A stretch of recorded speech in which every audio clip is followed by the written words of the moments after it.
त्रयोदशी तिथि भगवान शंकर को समर्पित मानी गई है। ऐसे में प्रदोष व्रत के दिन भगवान शंकर व माता पार्वती की विधिवत पूजा की जाती है। शास्त्रों के अनुसार कृष्ण पक्ष व शुक्ल पक्ष की त्रयोदशी को प्रदोष व्रत रखना चाहिए। अप्रैल माह का दूसरा प्रदोष व्रत 17 अप्रैल 2023 दिन सोमवार को है। इस दिन सोमवार होने के कारण सोम प्रदोष व्रत का योग बन रहा है।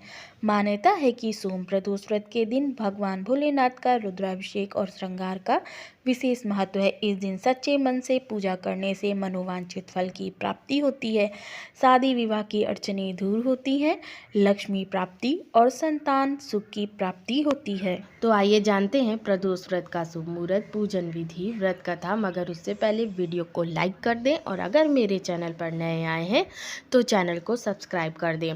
तो चलिए वीडियो शुरू करते हैं। सोम प्रदोष व्रत 17 अप्रैल 2023 दिन सोमवार को प्रदोष पूजा का मुहूर्त शाम को 6:31 से रात्रि 8:45 तक। कुल अवधि 2 घंटे 14 मिनट की है।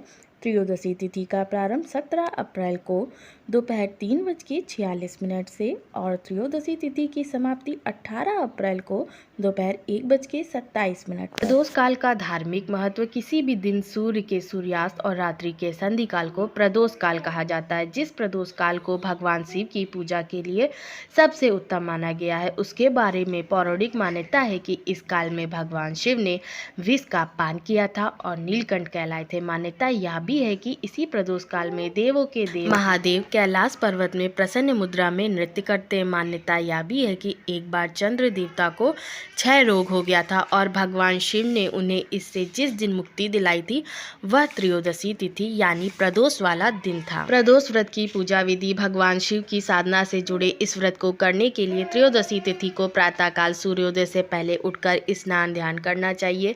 इसके पश्चात व्रत को विधि विधान से करने का संकल्प करना चाहिए।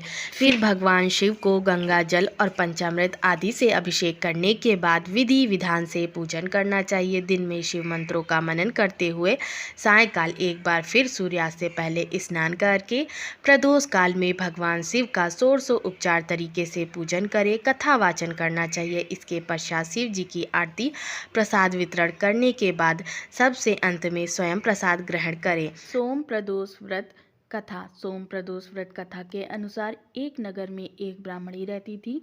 उसके पति का स्वर्गवास हो गया था।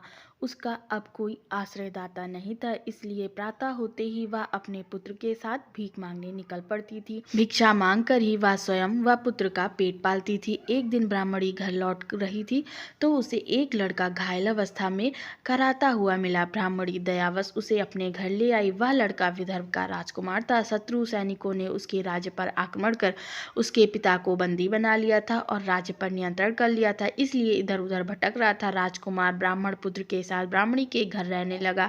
तभी एक दिन अंशुमति नामक एक गंधर्व कन्या ने राजकुमार को देखा तो वह उस पर मोहित हो गई। अगले दिन अंशुमति अपने माता पिता को राजकुमार से मिलाने लाई। उन्हें भी राजकुमार भाग गया। कुछ दिनों बाद अंशुमति के माता पिता को शंकर भगवान ने स्वप्न में आदेश दिया कि राजकुमार और अंशुमति का विवाह कर दिया जाए और उन्होंने वैसा ही किया। सोम प्रदोष व्रत कथा महात्म्य। ब्राह्मणी प्रदोष व्रत करती थी। उसके व्रत के प्रभाव और गंधर्व राज की सेना की सहायता से राजकुमार ने विदर्भ से शत्रुओं को खदेड़ दिया और पिता के राज्य को पुनः प्राप्त कर आनंद पूर्वक रहने लगा। राजकुमार ने ब्राह्मण पुत्रों को अपना प्रधानमंत्री बनाया। ब्राह्मणी के प्रदोष व्रत के महात्म्य से जैसे राजकुमार और ब्राह्मण पुत्र के दिन फिरे, वैसे ही शंकर भगवान अपने दूसरे भक्तों के दिन भी फेरते हैं। अतः सोम प्रदोष व्रत करने वाले सभी भक्तों को यह कथा अवश्य पढ़नी अथवा सुननी चाहिए।